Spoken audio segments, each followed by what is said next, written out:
Alkitab Setahun, hari ke-161, 10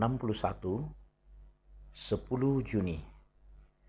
Dari Mazmur 71 ayat 19 hingga 24. Keadilan-Mu ya Allah sampai ke langit. Engkau yang telah melakukan hal-hal yang besar ya Allah. Siapakah seperti Engkau? Engkau yang telah membuat aku mengalami banyak kesusahan dan malapetaka. Engkau akan menghidupkan aku kembali, dan dari samudera raya, bumi Engkau akan menaikkan aku kembali. Engkau akan menambah kebesaranku, dan akan berpaling menghibur aku. Aku pun mau menyanyikan syukur bagimu dengan gambus atas kesetiaan-Mu ya Allahku. Menyanyikan mazmur bagimu dengan kecapi, ya yang kudus Israel. Bibirku bersorak-sorai sementara menyanyikan mazmur bagimu. Juga jiwaku yang telah Kau bebaskan. Lidahku juga menyebut-nyebut keadilan-Mu sepanjang hari. Sebab akan mendapat malu dan tersipu-sipu orang-orang yang mengikhtiarkan celakaku. Kisah Para Rasul 6 hingga 7. Pada masa itu ketika jumlah murid makin bertambah, timbullah sungut-sungut di antara orang-orang Yahudi yang berbahasa Yunani terhadap orang-orang Ibrani karena pembagian kepada janda-janda mereka diabaikan dalam pelayanan sehari-hari. Berhubung dengan itu, ke-12 rasul itu memanggil semua murid berkumpul dan berkata, "Kami tidak merasa puas karena kami melalaikan firman Allah untuk melayani meja. Karena itu saudara-saudara, pilihlah 7 orang dari antaramu yang terkenal baik dan yang penuh roh dan hikmat, supaya kami mengangkat mereka untuk tugas itu. Dan supaya kami sendiri dapat memusatkan pikiran dalam doa dan pelayanan firman." Usul itu diterima baik oleh seluruh jemaat. Lalu mereka memilih Stefanus, seorang yang penuh iman dan Roh Kudus, dan Filipus, Prokorus, Nikanor, Timon, Parmenas, dan Nikolaus, seorang penganut agama Yahudi dari Antioquia. Mereka itu dihadapkan kepada rasul-rasul, lalu rasul-rasul itu pun berdoa dan meletakkan tangan di atas mereka. Firman Allah makin tersebar dan jumlah murid di Yerusalem makin bertambah banyak. Juga sejumlah besar imam menyerahkan diri dan percaya. Dan Stefanus yang penuh dengan karunia dan kuasa mengadakan mujizat-mujizat dan tanda-tanda di antara orang banyak. Beberapa orang dari jemaat Yahudi yang disebut jemaat orang Libertini.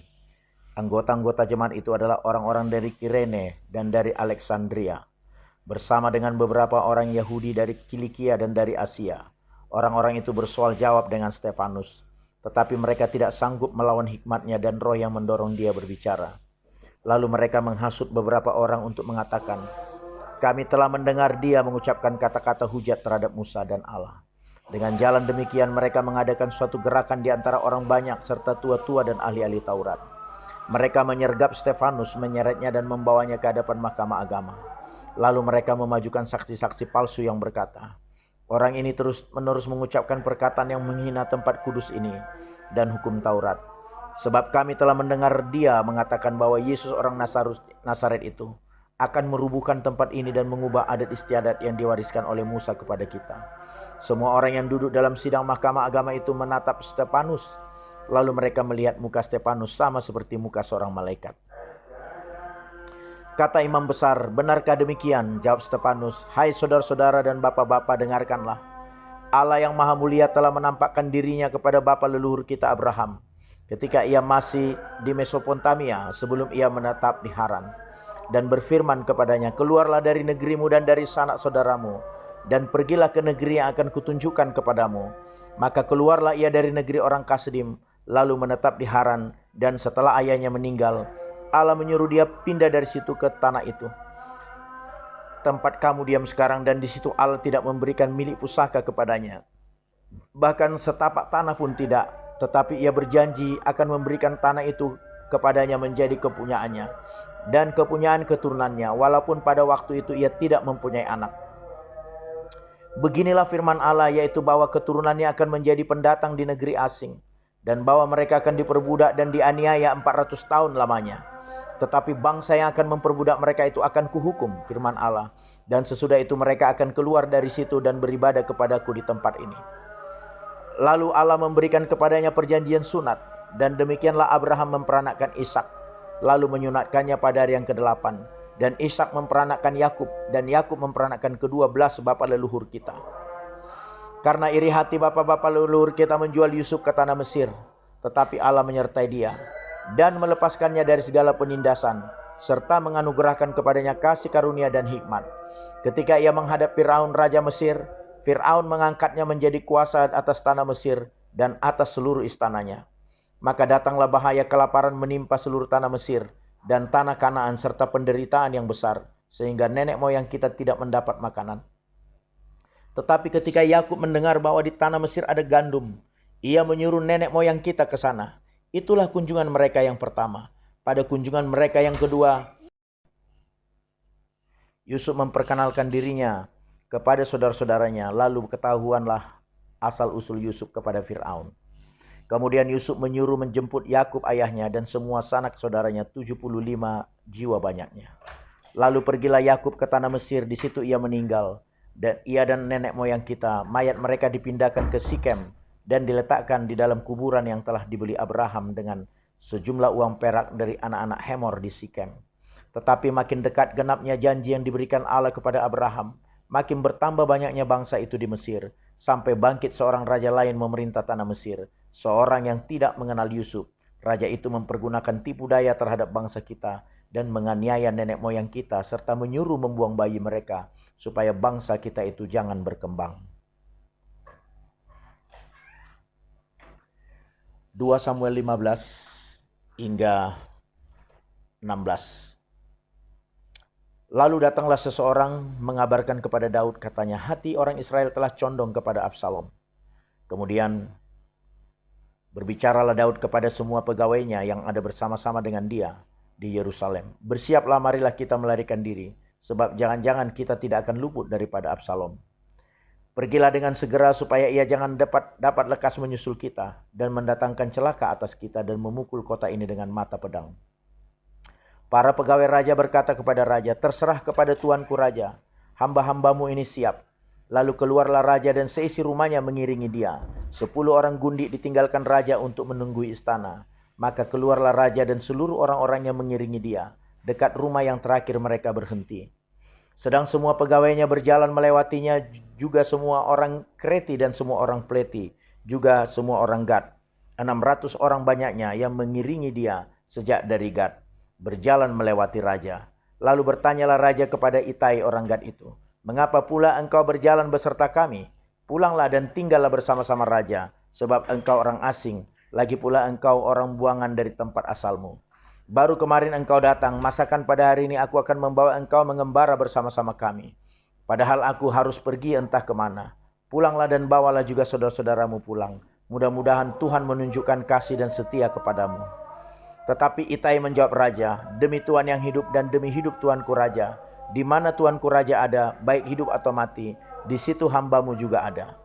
Lalu berkatalah Daud kepada Itai, jika demikian berjalanlah lewat, kemudian lewatilah Itai, orang Gad itu, bersama-sama dengan semua orangnya dan semua anak yang menyertai dia. Seluruh negeri menangis dengan suara keras ketika seluruh rakyat berjalan lewat. Raja menyeberangi sungai Kidron dan seluruh rakyat berjalan ke arah padang gurun. Dan lihat, juga Zadok ada di sana bersama semua orang Lewi, pengangkat tabut perjanjian Allah. Mereka meletakkan tabut Allah itu, juga Abiatar ikut datang, sampai seluruh rakyat dari kota selesai menyeberang. Lalu berkatalah raja kepada Zadok, bawalah tabut Allah itu kembali ke kota. Jika aku mendapat kasih karunia di mata Tuhan, maka ia akan mengizinkan aku kembali, sehingga aku akan melihatnya lagi, juga tempat kediamannya. Tetapi jika ia berfirman begini, aku tidak berkenan kepadamu, maka aku bersedia, biarlah dilakukannya kepadaku apa yang baik di matanya. Lagi berkatalah raja kepada Zadok imam itu, jadi engkau dan Abiatar pulanglah ke kota dekat dengan selamat beserta anakmu masing-masing, yakni Ahimaas anakmu dan Yonatan anak Abiatar. Ketahuilah aku akan menanti di dekat tempat-tempat penyeberangan ke padang gurun, sampai ada kabar dari kamu untuk memberitahu aku. Lalu Zadok dan Abiatar membawa tabut Allah itu kembali ke Yerusalem dan tinggallah mereka di sana. Daud mendaki bukit Zaitun sambil menangis. Kepalanya berselubung dan ia berjalan dengan tidak berkasut. Juga seluruh rakyat yang bersama-sama dengan dia masing-masing berselubung kepalanya dan mereka mendaki sambil menangis. Ketika kepada Daud dikabarkan demikian, Ahitofel ada di antara orang-orang yang bersepakat dengan Absalom. Maka berkatalah Daud, gagalkanlah kiranya nasihat Ahitofel itu ya Tuhan. Ketika Daud sampai ke puncak, ke tempat orang sujud menyembah kepada Allah, maka datanglah Husai orang Arki, mendapatkan dia dengan jubah yang terkoyak dan dengan tanah di atas kepala. Berkatalah Daud kepadanya, jika engkau turut dengan aku, maka engkau menjadi beban kepadaku nanti. Tetapi jika engkau kembali ke kota dan berkata kepada Absalom, aku ini hambamu, ya Raja, sejak dahulu aku hamba ayahmu, tetapi sekarang aku menjadi hambamu. Dengan demikian engkau dapat membatalkan nasihat Ahitofel demi aku. Bukankah Zadok dan Abiatar imam-imam itu ada bersama-sama engkau di sana? Jadi segala yang kau dengar dari dalam istana raja, haruslah kau beritahukan kepada Zadok dan Abiatar imam-imam itu. Ingatlah di sana bersama-sama dengan mereka ada kedua anak mereka, Ahimaas anak Zadok dan Yonatan anak Abiatar. Dengan perantaraan mereka haruslah kamu kirimkan kepadaku segala hal yang kamu dengar. Dan tibalah Husai sahabat Daud di Yerusalem tepat pada waktu Absalom masuk ke kota itu. Daud bertemu dengan Zibah. Ketika Daud baru saja melewati puncak, datanglah Zibah, hamba Mefiboset, mendapatkan dia membawa sepasang keledai yang berpelana dengan muatan 200 ketul roti, 100 buah kue kismis, 100 buah-buahan musim panas dan sebuyung anggur. Lalu bertanyalah raja kepada Zibah, apakah maksudmu dengan semuanya ini? Jawab Zibah, keledai-keledai ini bagi keluarga raja untuk ditunggangi. Roti dan buah-buahan ini bagi orang-orangmu untuk dimakan, dan anggur ini untuk diminum di padang gurun oleh orang-orang yang sudah lelah. Kemudian bertanyalah raja, di manakah anak tuanmu? Jawab Zibah kepada raja, ia ada di Yerusalem, sebab katanya pada hari ini kaum Israel akan mengembalikan kepadaku kerajaan ayahku. Lalu berkatalah raja kepada Zibah, kalau begitu kepunyaanmu lah segala kepunyaan Mefiboset. Kata Zibah, aku tunduk, biarlah kiranya aku tetap mendapat kasih di matamu, ya tuanku raja. Ketika Raja Daud telah sampai ke Bahurim, keluarlah dari sana seorang dari kaum keluarga Saul. Ia bernama Simei bin Gera. Sambil mendekati raja, ia terus-menerus mengutuk Daud, dan semua pegawai Raja Daud dilemparinya dengan batu, walaupun segenap tentara dan semua pahlawan berjalan di kiri kanannya. Beginilah perkataan Simei pada waktu ia mengutuk, enyalah, engkau penumpah darah orang Dursila. Tuhan telah membalas kepadamu segala darah keluarga Saul yang engkau gantikan menjadi raja. Tuhan telah menyerahkan kedudukan raja kepada anakmu Absalom. Sesungguhnya engkau sekarang dirundung malang karena engkau seorang penumpah darah. Lalu berkatalah Abisai anak Zeruya kepada raja, mengapa anjing mati? Ia mengutuki tuanku raja. Izinkanlah aku menyeberang dan memenggal kepalanya. Tetapi kata raja, apakah urusanku dengan kamu, hai anak-anak Zeruya? Biarlah ia mengutuk, sebab apabila Tuhan berfirman kepadanya, kutukilah Daud, siapakah yang akan bertanya, mengapa engkau berbuat demikian? Pula kata Daud kepada Abisai dan kepada semua pegawainya, sedangkan anak kandungku ingin mencabut nyawaku, terlebih lagi sekarang orang Benyamin ini, biarkanlah dia dan biarlah ia mengutuk, sebab Tuhan yang telah berfirman kepadanya demikian. Mungkin Tuhan akan memperhatikan kesengsaraanku ini, dan Tuhan membalas yang baik kepadaku sebagai ganti kutuk orang itu pada hari ini. Demikianlah Daud melanjutkan perjalanannya dengan orang-orangnya, sedang Simei berjalan terus di lereng gunung bertentangan dengan dia, dan sambil berjalan ia mengutuk, melemparinya dengan batu dan menimbulkan debu. Dengan lelah sampailah raja dan seluruh rakyat yang ada bersama-sama dengan dia ke Yordan, lalu mereka beristirahat di sana. Amin.